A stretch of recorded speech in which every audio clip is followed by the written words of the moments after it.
This is an Undiscovered legacy production and proud member of Pod Nation Media Network. If you have something you know you're meant to do and you don't do it and you hesitate and you try to be perfect about it, the universe is going to find somebody else to do it instead. And then you're going to miss your opportunity. I can't count how many times that I've come across a product that I saw on TV or something I saw on the street saying, I had the idea for that months ago, but somebody else did it. And now it's too late. Also, being perfect is kind of selfish if you really think about it too, because we're worried so much about it being perfect and not putting it out there and not being good enough. Somebody else that could be waiting for it to hear that specific message or have that specific product from you is waiting and waiting. There's somebody out there that needs to hear what I have to say in my voice and the way that I say it. But if I wait for it to be perfect, if I wait to put it out there, they're never going to hear it. They're never going to have that shift. They're never going to have that change that they need to have in their life because you didn't speak up and you waited for it to be perfect. All right. Hi, Scoob believers. It's me again, Scoob. Coming at you, whatever device you happen to be listening on, and welcome to number 2 of 3 of my solo episodes of going over the hurdles of stop, imposter syndrome, perfectionism, failure, and fear. And if you didn't get a chance to listen to 1 of 3, look into the show notes where I'll have a link to 1 of 3. It's very important that you listen to that one first. That way you get an idea of what's going on with imposter syndrome. But right now, we are actually going over number 2, which is perfectionism. Perfectionism, one of the main hurdles of stop that I always talk about in my podcasts and everything else. So I'm going to get right down to it here, but what is really perfectionism and why does it bother us so much? A lot of it has to do with our upbringing and how we were told we have to be perfect to be able to stand out, to make a difference in the world, or we had to get straight A's or anything like that. Gosh knows that I was not a straight A student. No, but I'm still here doing this and I love it. But let's really dig deep into perfectionism, what it actually looks like. So a lot of perfectionism has to do with overthinking our situation. And because we're thinking so much about our situation, trying to make it perfect, we end up delaying a lot of what we can actually get out there into the world.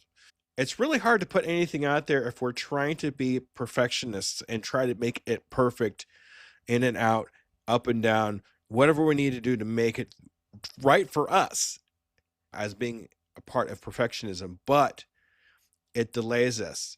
It's kind of like we hear it all the time about paralysis. They say analysis paralysis. That's what that's called.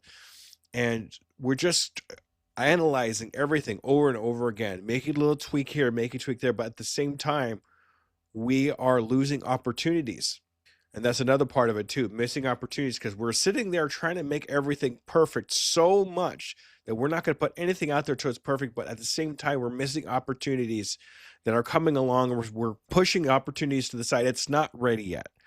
I don't think this font is right, or I don't think this picture is good enough for this particular part, or whatever it is that you're putting together. We're missing opportunities because of little things. Let's not miss opportunities that are really important in our entrepreneur adventure because it's not perfect. What we really need to do here is have the imperfect Launchpad.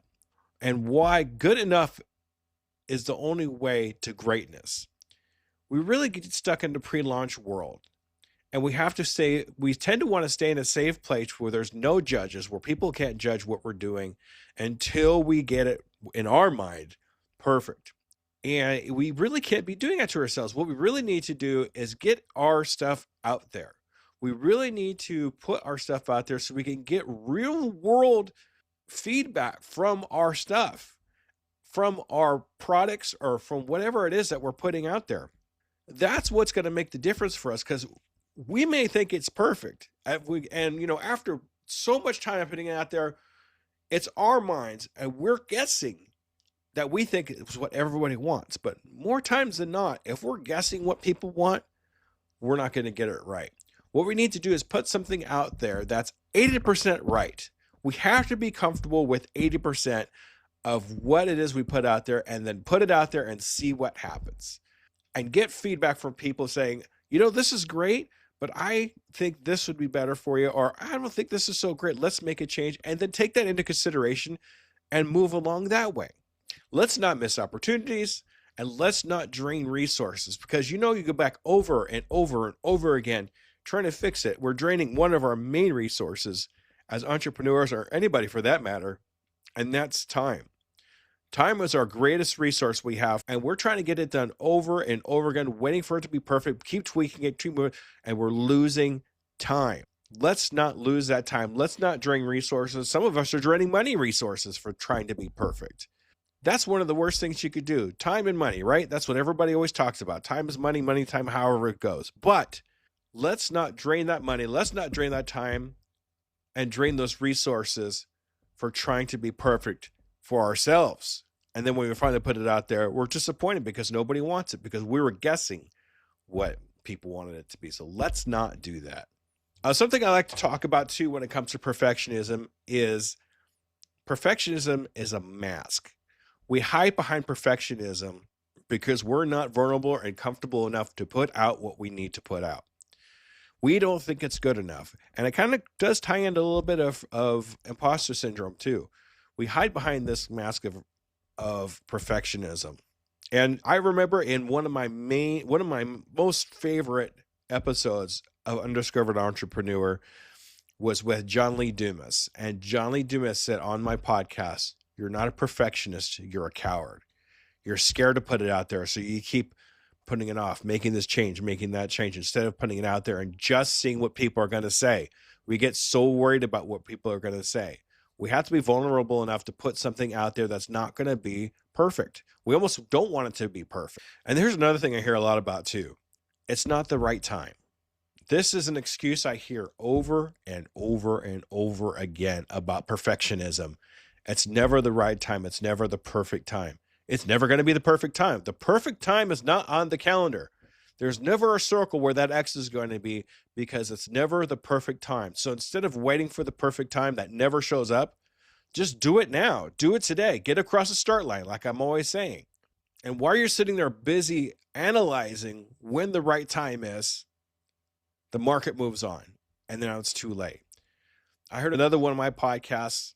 I had a guest talk about if you don't make the effort to get across the start line, if you are given a calling, whatever you want to call it, whether it's spiritual, whatever, if you have something you're meant to do and you don't do it and you hesitate and you try to be perfect about it, the universe is going to find somebody else to do it instead. And then you're going to miss your opportunity. I can't count how many times that I've come across a product that I saw on TV or something I saw on the street saying, I had the idea for that months ago, but somebody else did it. And now it's too late. That's why it's so important not to wait for the perfect time. Also, being perfect is kind of selfish if you really think about it too, because we're worried so much about it being perfect and not putting it out there and not being good enough. Somebody else that could be waiting for it to hear that specific message or have that specific product from you is waiting and waiting.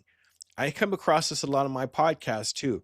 And that's kind of what keeps me going is there's somebody out there that needs to hear what I have to say in my voice and the way that I say it. But if I wait for it to be perfect, if I wait to put it out there, they're never going to hear it. They're never going to have that shift. They're never going to have that change that they need to have in their life because you didn't speak up and you waited for it to be perfect. And then it was too late.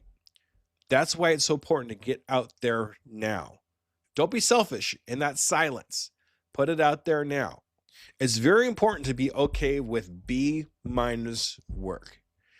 I mean, there were so many people that I went to school with when I was in high school that if they got less than an A+, they just broke down.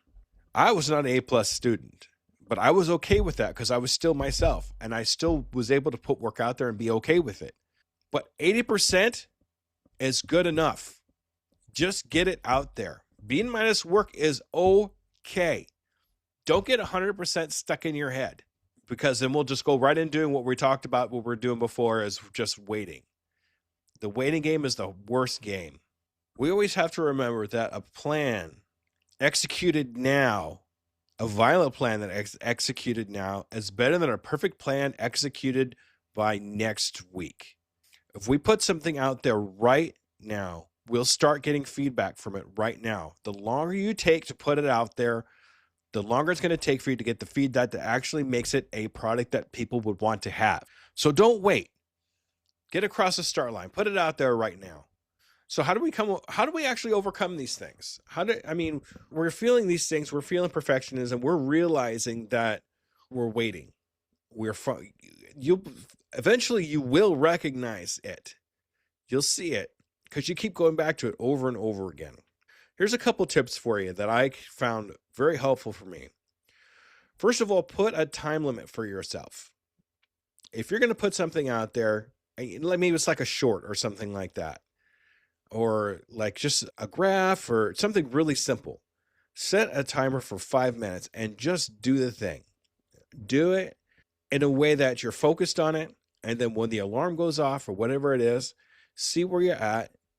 And if it's viable, if it's the smallest viable product that you could actually put out, then ship it. Send it to where you need to send it.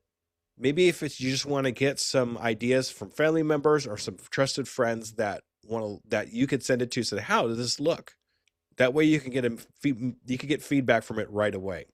Also, another way to do it is the 3-edit rule. I've talked about this once or twice too, where sometimes with the bigger projects that you need to do, some of the bigger products that you're trying to put together, don't change it more than 3 times. If you get to that 3rd time where you're changing it, after that, ship it. Put it out there. See what happens. When you are feeling perfectionism, when you know that this is happening, it's a compass. Believe it or not, it is a compass. Just like imposter syndrome, when I talked about my last episode, it means you're going the right direction and you care about it, and you are so passionate about the product that you're putting out there. You want it to be perfect. And I understand it wanting to be perfect, but let's not cross that threshold from progress to perfectionism. There's a fine line between the two. Progress is when you're actually putting it out there and making something of it and getting feedback from it. Perfectionism is when you keep editing it and changing it over and over again. But if you know that you're feeling that progress, but you're kind of tipping over to the perfectionism where you're kind of editing it a few more times than you really think you should, you're going the right way. But that means we need to put it out there now. So use perfectionism as a guide and be undiscovered no more. Make sure launch your ugly babies this week. What do you think? Get across the start line now. And I have something to help you get across the start line. Just like with imposter syndrome, I have a questionnaire that I've put together just for you, my school believers out there. Go to tuepodcast.net/quiz. And this quiz, it's only 3 minutes long, 3 minutes out of your life to be able to pinpoint down which one of the hurdles is affecting you the most. If you can figure out which one of the hurdles is affecting you the most, then you know what to work on first. That's one of the hardest things, I think, is to know what you should work on first. This will give you a guide. It'll also give you some tools. It'll give you some ways to go to figure out which one of the hurdles is affecting you the worst and how to overcome them, and see how we can get you across the start line. So look in the show notes for a link to that. Hopefully somewhere along the lines here, there is a QR code somewhere on the screen here. I'm going to put that together for you. So to just pull up your camera, show your camera to the QR code, and it'll go to the link to go to my 3-minute quiz to find out which one of the hurdles is affecting you the most.